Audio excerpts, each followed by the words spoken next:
Welcome to A edu. और ए edu के हमारे इस यूट्यूब चैनल में आप सभी का स्वागत है।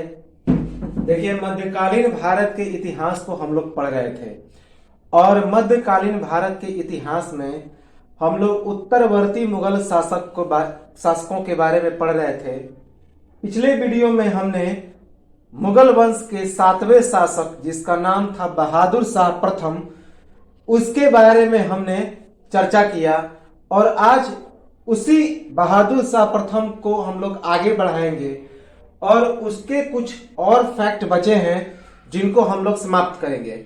उसके बाद जहांदार शाह और उसके बाद फर्रुख सियर, इन दो शासकों को हम लोग पूरी तरह से देखेंगे और 9 शासकों को आज हम लोग समाप्त करेंगे। तो पता होगा कि जो बहादुर शाह प्रथम था वह 19 जून 1707 ईस्वी से लेकर 27 फरवरी 1712 ईस्वी तक दिल्ली का मुगल साम्राज्य बादशाह बनता है। तो इसके बारे में हम लोगों ने कल परिचय सहित बहुत सारे चीजों को देखा। आज हम लोग उसी को कंटिन्यू करेंगे और शुरुआत करते हैं बहादुर शाह प्रथम के जो मराठे अभियान थे। कल पिछले वीडियो में हम लोगों ने जो सिखों पर विजय प्राप्त किया बहादुर शाह प्रथम ने, हालांकि विजय तो नहीं कहा जा सकता क्योंकि बंदा सिंह बहादुर नामक एक महत्वपूर्ण जो शक्तिशाली गुरु गोविंद सिंह का आत्मा कहे जाने वाला शासक था, जिसने एक सिख साम्राज्य की भी स्थापना की थी, तो उसको तो पूरी तरह से पार नहीं कर पाया। कौन? तो बहादुर शाह प्रथम। तो चलिए हम लोग उसको आगे बढ़ाते हैं, बहादुर शाह प्रथम के शासनकाल को। 19 जून 1707 ईस्वी से 27 फरवरी 1712 ईस्वी तक ये था बहादुर शाह प्रथम का शासनकाल। अब हम लोग राजपूतों के तरफ क्या बहादुर शाह की नीति होती उसको देखते हैं कि राजपूतों की भांति मराठों के प्रति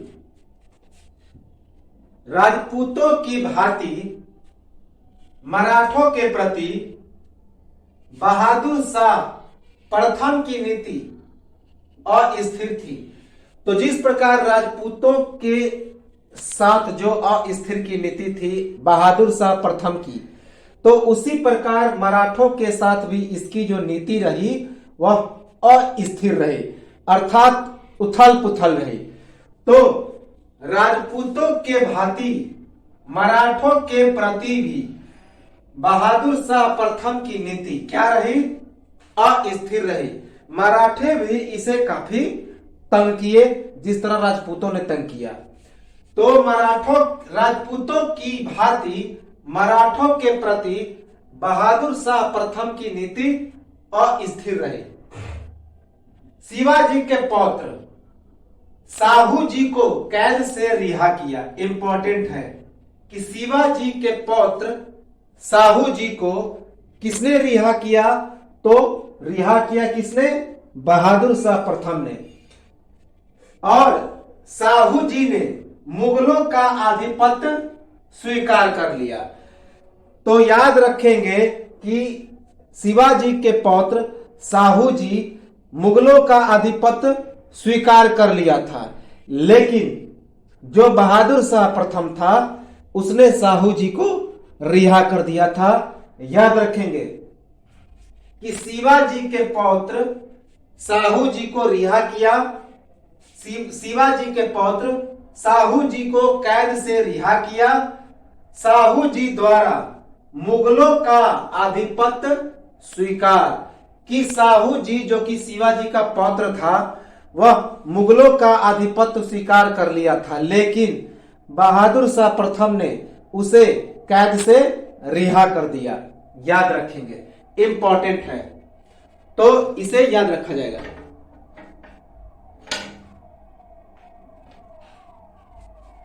इसके बाद बहादुर शाह प्रथम द्वारा चौथ और सरदेशमुखी कर को स्पष्टतया वसूल नहीं करने के कारण मराठा सरदारों के द्वारा मुगल सीमाओं पर आक्रमण करने की परंपरा की शुरुआत। तो याद रखेंगे कि शिवाजी ने एक टैक्स लेने की प्रथा शुरुआत की थी, उसका नाम था चौथ और सरदेशमुख, यानी कि कुल हिस्से का 1/4 या कुल हिस्से का 1/10 भाग, तो उसे चौथ और सरदेशमुखी कर कहा जाता था, जिसकी शुरुआत शिवाजी ने की थी, अर्थात मराठा साम्राज्य में इसकी शुरुआत हुई थी। तो बहादुर शाह प्रथम द्वारा चौथ और सरदेशमुखी कर को स्पष्टतया वसूल नहीं करने के कारण मराठा सरदारों के द्वारा मुगल सीमाओं पर आक्रमण करने की परंपरा की शुरुआत। तो मराठा सरदारों ने बहादुर शाह प्रथम को चौथ और सरदेशमुखी कर वसूल करने का आदेश दिया, लेकिन स्पष्ट रूप से बहादुर शाह प्रथम इन करों को वसूल नहीं करता। तो इसी कारण जो मराठा सरदार थे उन्होंने एक परंपरा की शुरुआत कर दी मुगल सीमाओं पर आक्रमण करने की।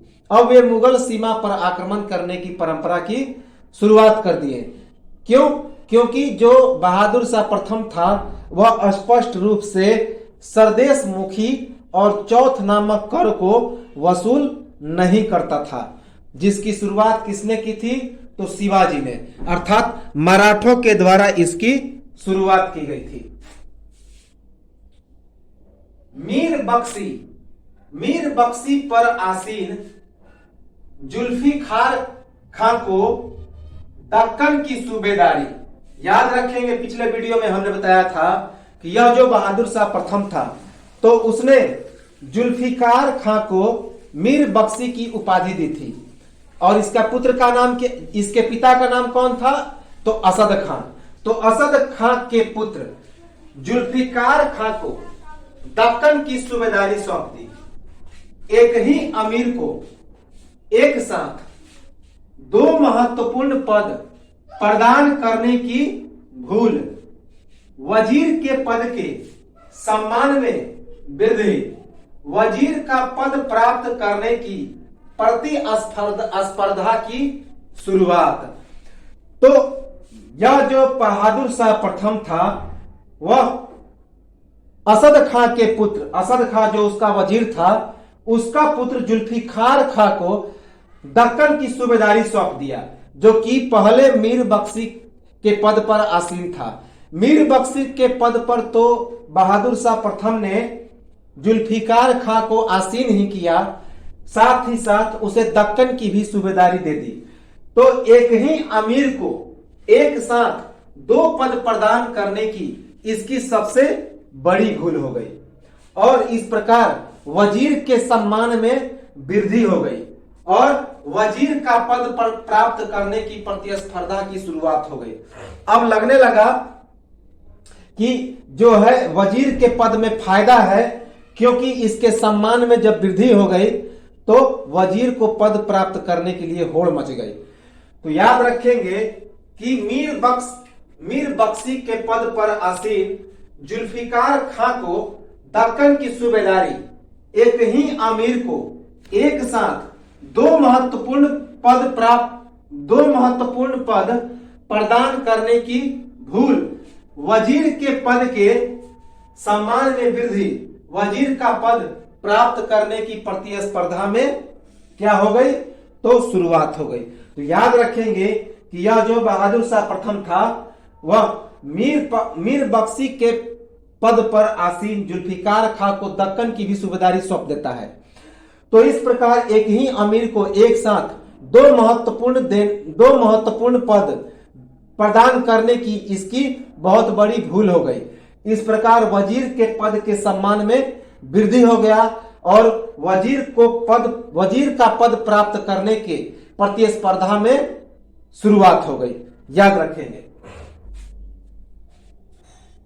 यह अंतिम मुगल सम्राट था जिसके विषय में कुछ अच्छे शब्द कहे जा सकते हैं। इसके पश्चात मुगल साम्राज्य का तीव्रगामी और पूर्ण पतन मुगल सम्राटों की राजनीतिक तुच्छता और शक्तिहीनता का द्योतक था। यह बात कहा सर सिडनी ओवन ने। तो सर सिडनी ओवन जो इतिहासकार थे, उन्होंने एक महत्वपूर्ण बात कहा।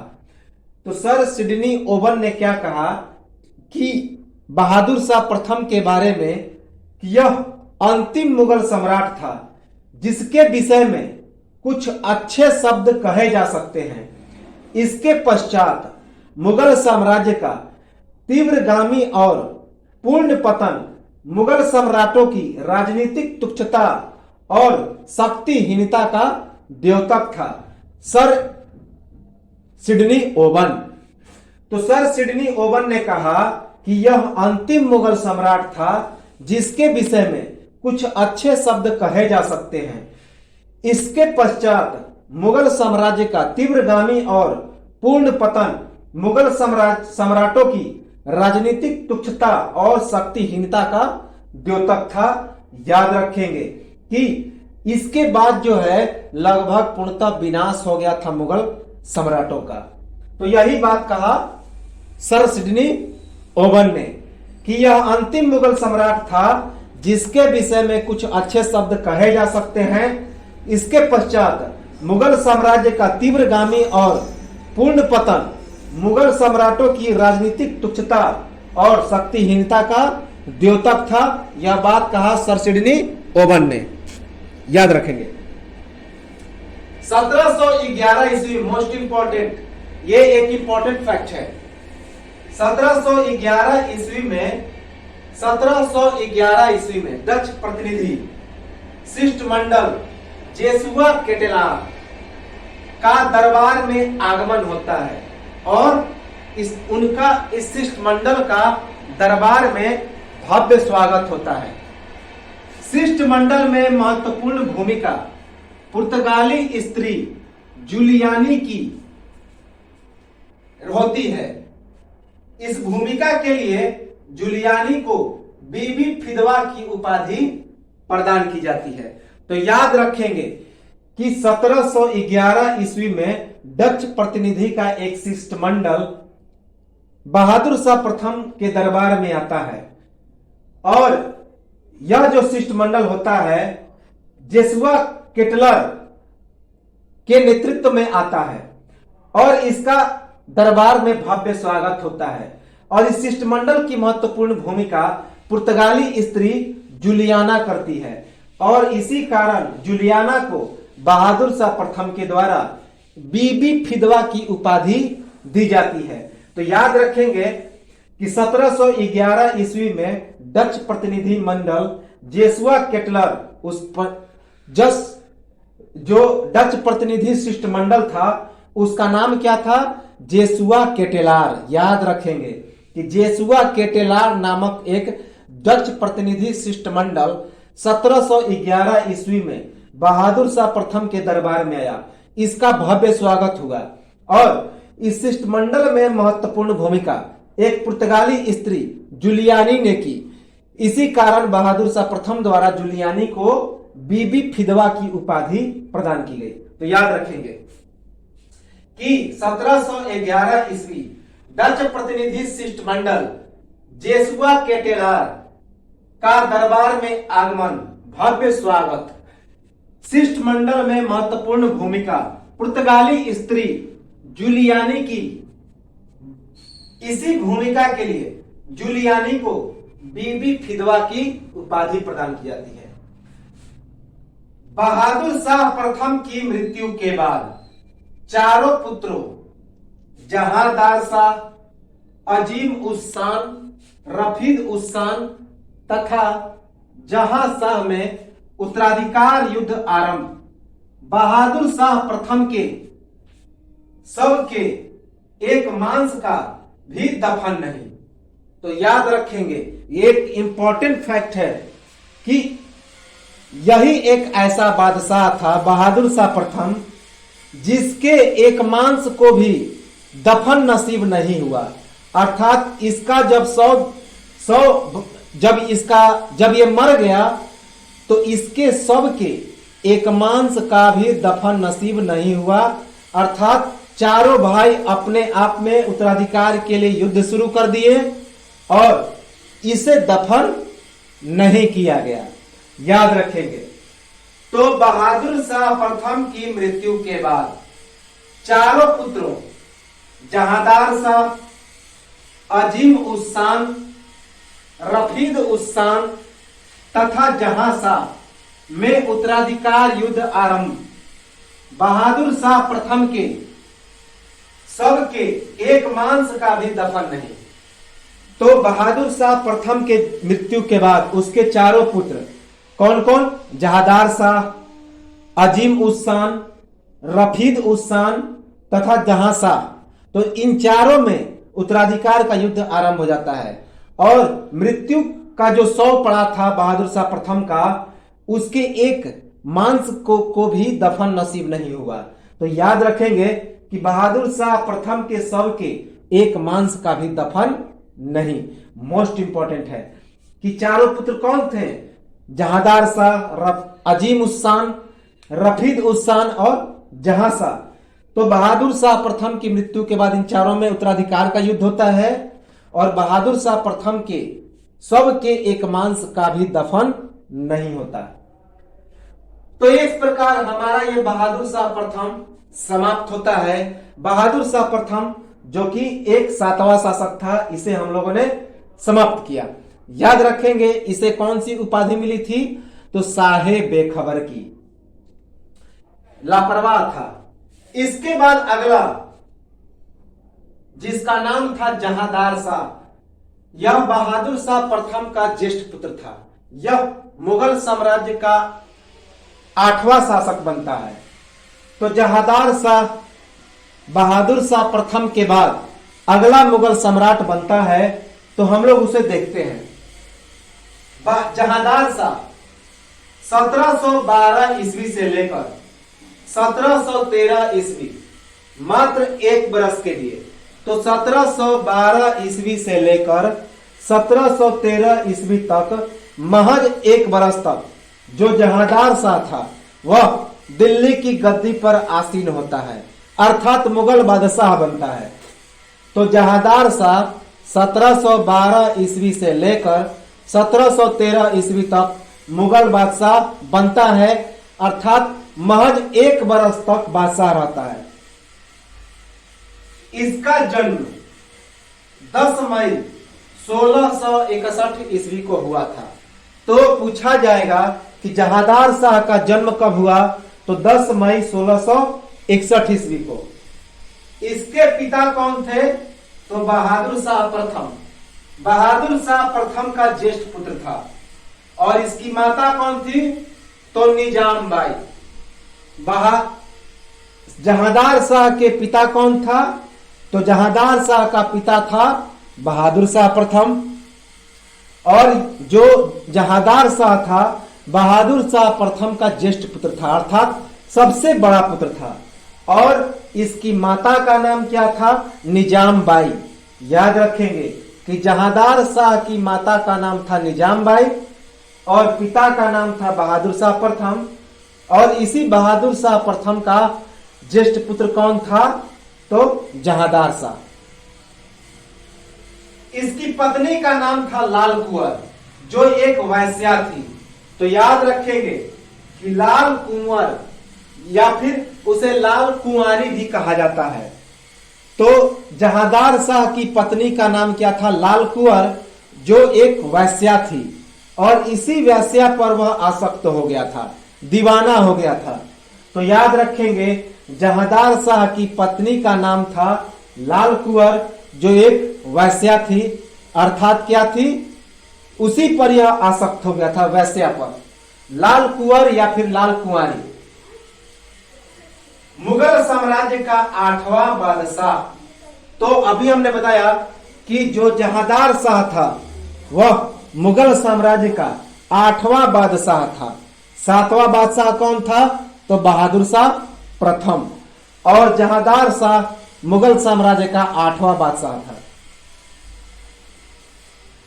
उत्तराधिकार के युद्ध में भाइयों जहां शाह तथा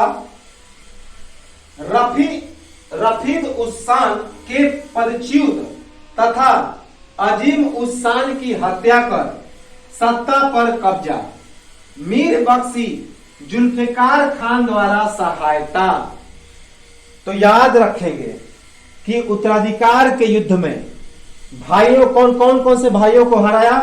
तो जहां शाह और रफीद उस्सान को हरा दिया, पदच्युत कर दिया, जबकि अजीम उस्सान की इसने हत्या कर दी और हत्या करके सत्ता पर काबिज हो गया। और इस उत्तराधिकार के युद्ध में मीर बख्शी जुल्फिकार खान ने सहायता किया। तो याद रखेंगे कि उत्तराधिकार के युद्ध में भाइयों जहां शाह तथा रफीद उस्सान को पदच्युत किया, जबकि अजीम उस्सान की हत्या कर सत्ता पर काबिज हो जाता है। इस युद्ध में मीर बख्शी जुल्फिकार खान सहायता करता है। याद रखेंगे, इंपॉर्टेंट है। विलासी प्रवृत्ति होने के कारण जनता द्वारा उपेक्षा पर जजिया कर की समाप्ति की। जो जहांदार शाह था वह उसकी प्रवृत्ति जो थी विलासी थी, भोग विलास का जीवन व्यतीत करता था। तो इसी विलासी प्रवृत्ति होने के कारण जहांदार शाह जनता द्वारा उपेक्षित किया गया, लेकिन उसने जजिया कर की समाप्ति की। तो याद रखेंगे कि जहांदार शाह एक विलासी प्रवृत्ति का व्यक्ति था।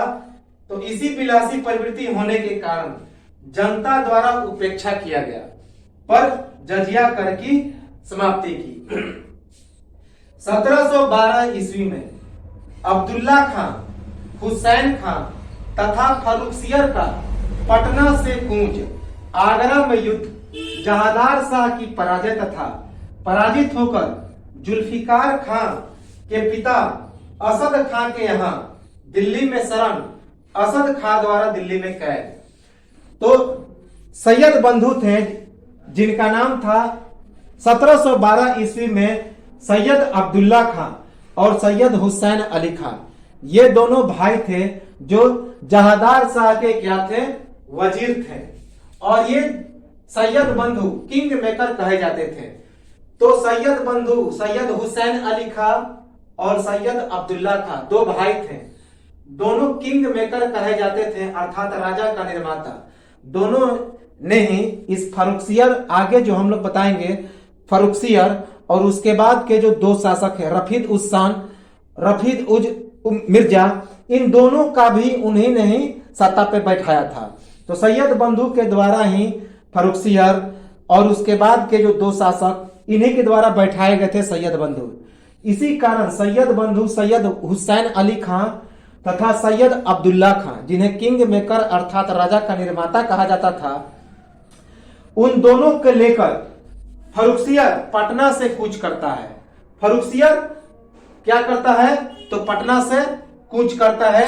याद रखेंगे, आगरा में युद्ध होता है जहांदार शाह के साथ। आगरा में इन तीनों की युद्ध होती है और जहांदार शाह की पराजय हो जाती है और जहांदार शाह पराजित होकर जुल्फिकार खां के पिता असद खां के यहाँ दिल्ली में शरण ले लेता है और बाद में वही दिल्ली में असद खां के द्वारा उसकी कैद हो जाती है।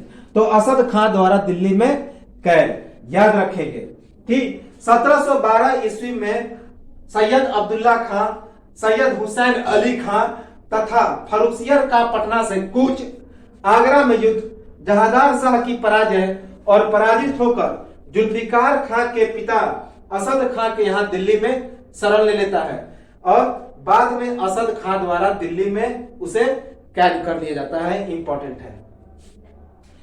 12 फरवरी 1713 ईस्वी को जहांदार शाह का 51 वर्ष की उम्र में निधन हो जाता है।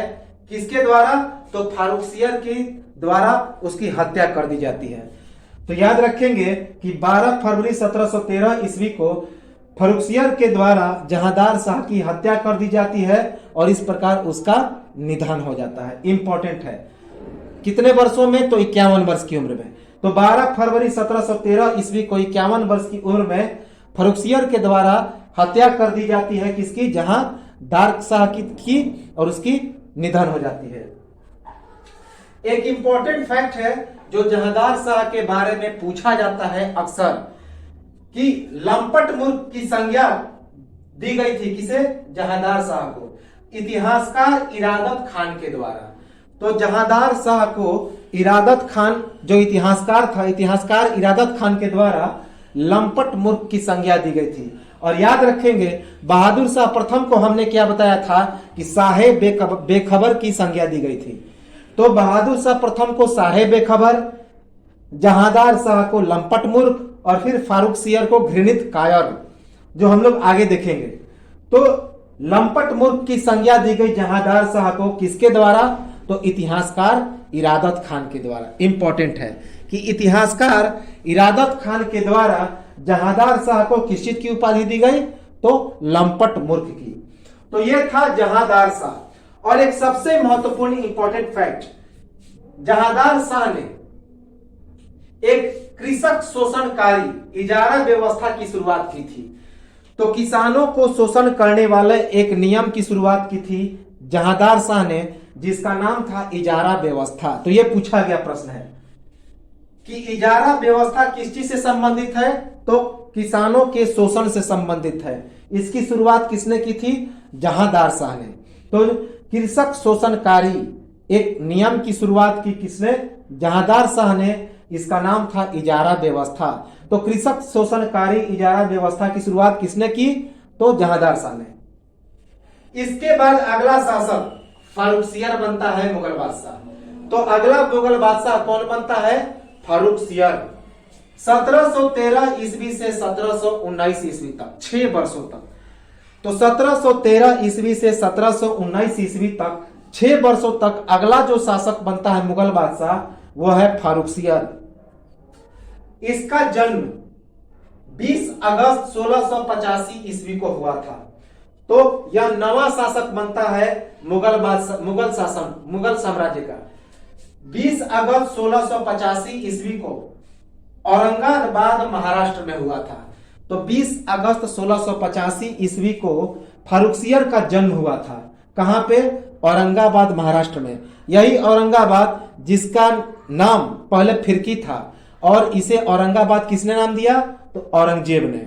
तो किरकी से औरंगाबाद बनाया, अर्थात औरंगाबाद का निर्माण किसने किया? औरंगजेब ने। पहले नाम था किरकी।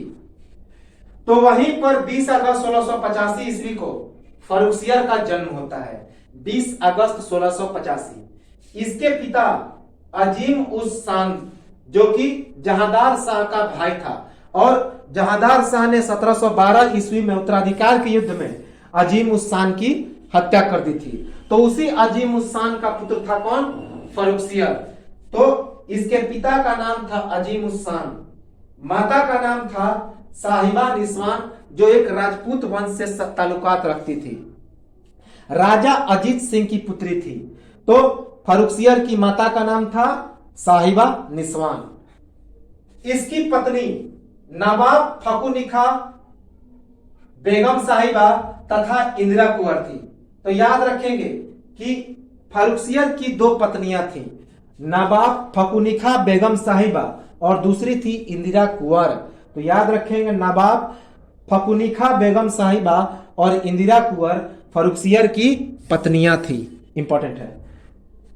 इसका पूरा नाम, फारूक सियर का पूरा नाम अबुल मुजफ्फरुद्दीन मोहम्मद शाह फारूक सियर था।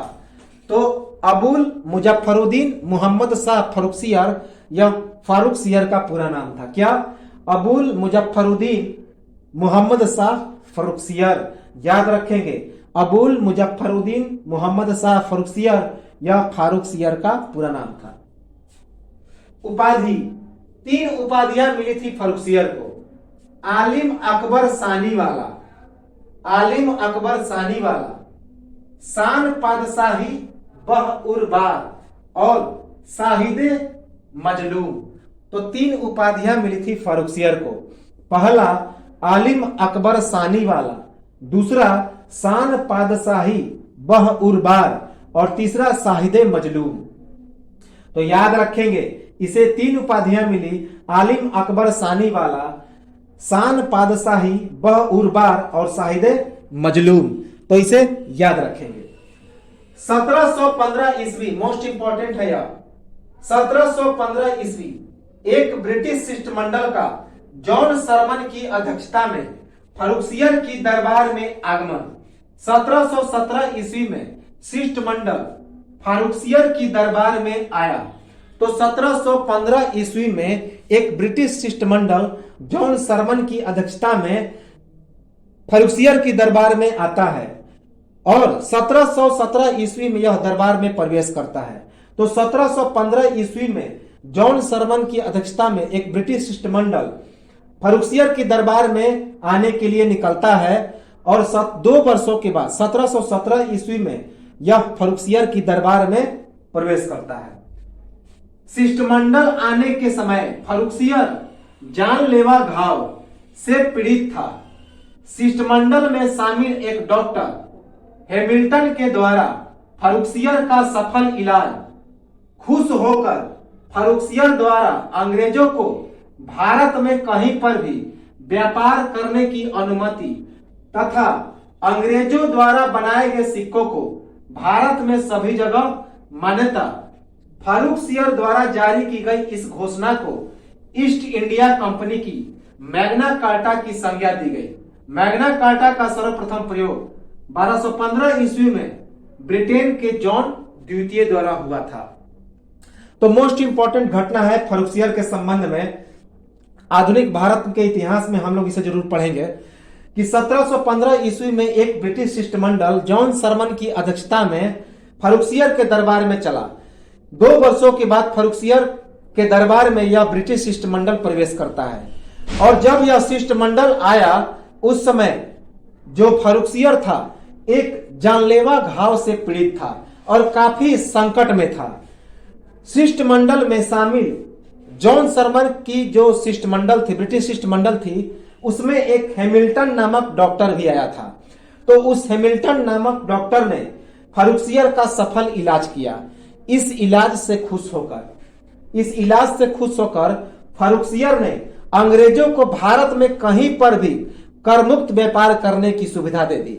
साथ ही साथ अंग्रेजों के द्वारा बनाए गए सिक्कों को भारत में कहीं पर भी मान्यता दे दी। और इस घटना को फरुखसियर द्वारा जारी की गई इस घोषणा को ईस्ट इंडिया कंपनी का मैग्ना कार्टा कहा जाता है, क्योंकि इस घटना के बाद ब्रिटिश कंपनी की बल्ले बल्ले हो गई और ब्रिटिश कंपनी पूरे देश में व्यापार करने के लिए उसे छूट मिल गई।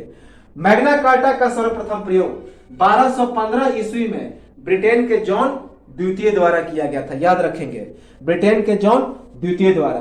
तो ये घटना जो है ब्रिटिश ईस्ट इंडिया कंपनी का मैग्ना कार्टा, यही फरुखसियर के लिए घृणित कायर की संज्ञा देता है। तो इसी कारण इसे घृणित कायर की संज्ञा मिली थी। याद रखेंगे।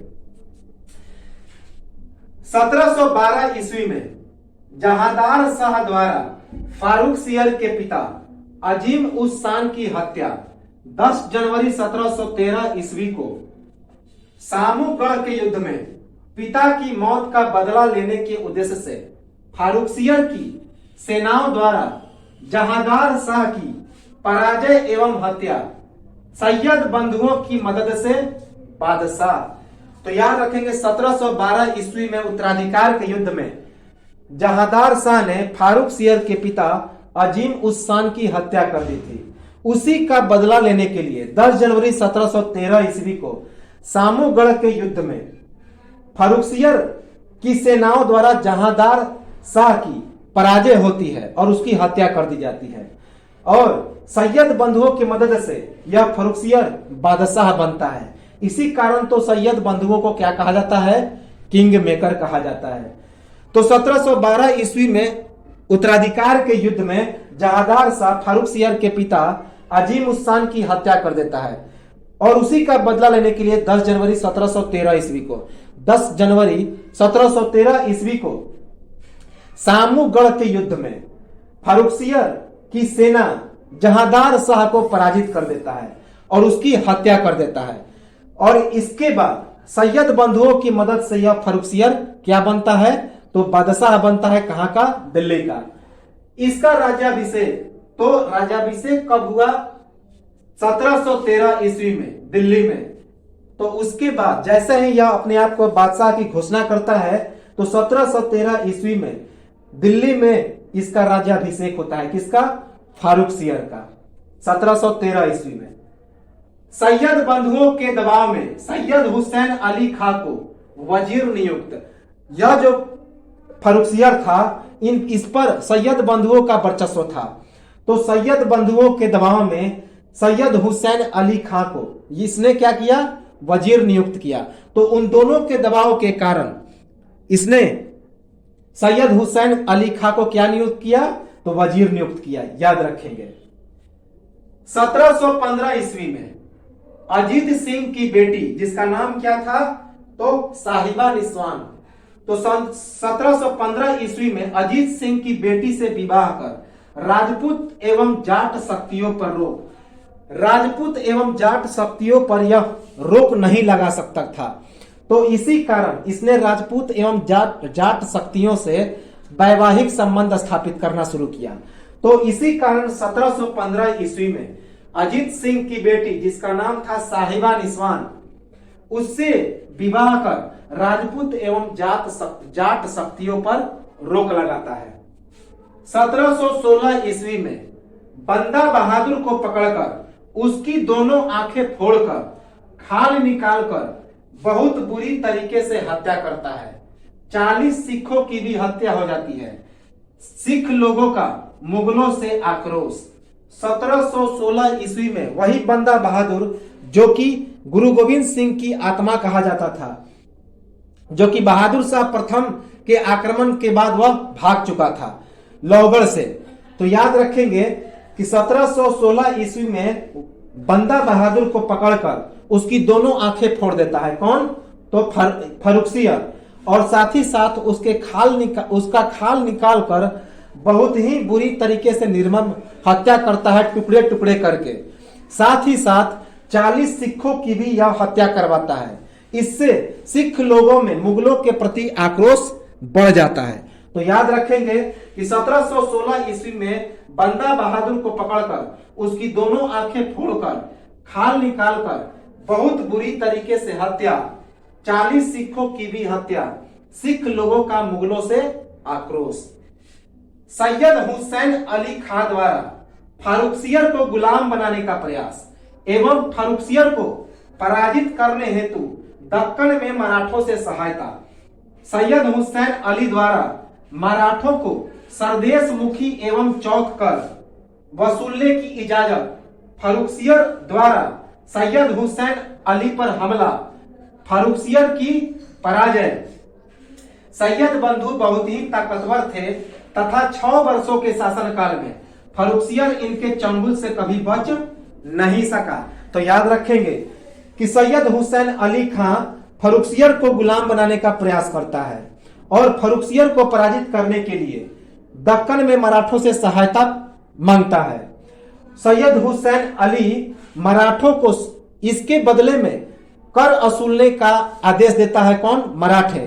तो इसी कारण सैयद हुसैन अली मराठों को सरदेश मुखी और चौथ कर वसूलने की इजाजत दे देता है कि आप मुगल साम्राज्य में सरदेश मुखी और चौथ कर वसूल सकते हैं। इसकी शुरुआत किसने की थी? तो शिवाजी ने। फारुखसियर इसके विरोध में सैयद हुसैन अली पर हमला करता है। इसमें फारुखसियर की पराजय हो जाती है। क्यों पराजय होती है? क्योंकि सैयद बंधु बहुत ही ताकतवर थे तथा 6 वर्षों के शासनकाल में फारुखसियर इनके चंगुल से कभी बच नहीं सका।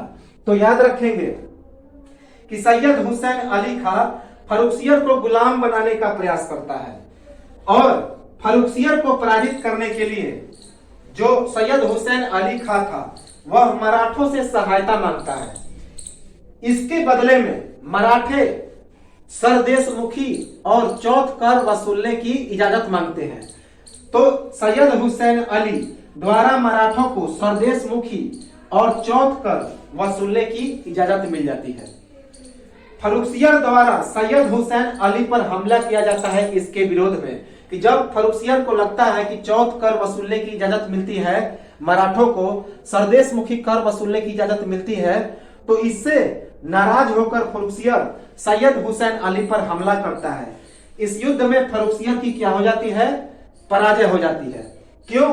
क्योंकि सैयद बंधु बहुत ही ताकतवर थे तथा 6 वर्षों के शासनकाल में फर्रुखसियर कभी भी इनके चंगुल से बच नहीं सका।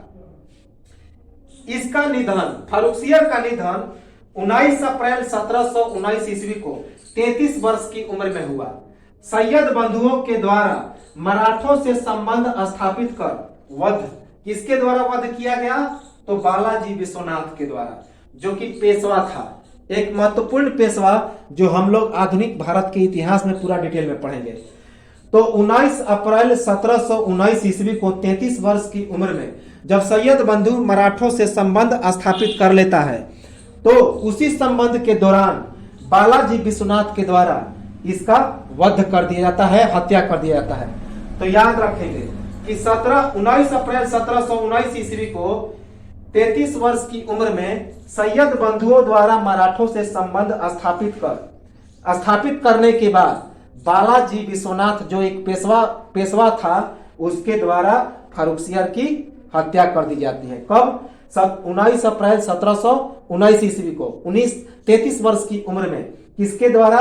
तो बालाजी विश्वनाथ के द्वारा। किसके कहने पे? तो सैयद बंधुओं के कहने पर। जब सैयद बंधु मराठों से संबंध स्थापित कर लेता है तब फर्रुखसियर ने राजा जयसिंह को सवाई की उपाधि दी। सवाई राजा जयसिंह तभी से कहा जाता है। तो फर्रुखसियर ने राजा जयसिंह को किस चीज की उपाधि दी? तो सवाई की उपाधि दी। याद रखें, क्या चीज की? सवाई की उपाधि दी। यह 9वां मुगल बादशाह था। 8वां कौन था? तो जहांदार शाह। जहांदार शाह 8वां मुगल बादशाह, जबकि फर्रुखसियर 9वां मुगल बादशाह था। याद रखेंगे, 9वें नंबर का बादशाह था। और इसने क्या किया? तो राजा जयसिंह को सवाई की उपाधि दी थी। इसके बारे में सबसे इंपॉर्टेंट, इसको सबसे बुरा कहा जाता है इसी कारण से।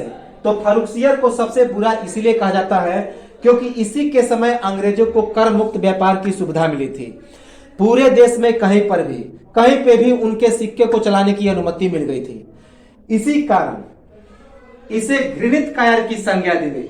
अंग्रेजों को कर मुक्त व्यापार करने की सुविधा देने हेतु घृणित कायर की संज्ञा। तो भारत में कहीं पर भी ब्रिटिश ईस्ट इंडिया कंपनी को कर मुक्त व्यापार करने की सुविधा देता है कौन? फर्रुखसियर। इसी कारण इसे घृणित कायर की संज्ञा दी जाती है। मोस्ट इंपॉर्टेंट है, तो इसे याद रखेंगे।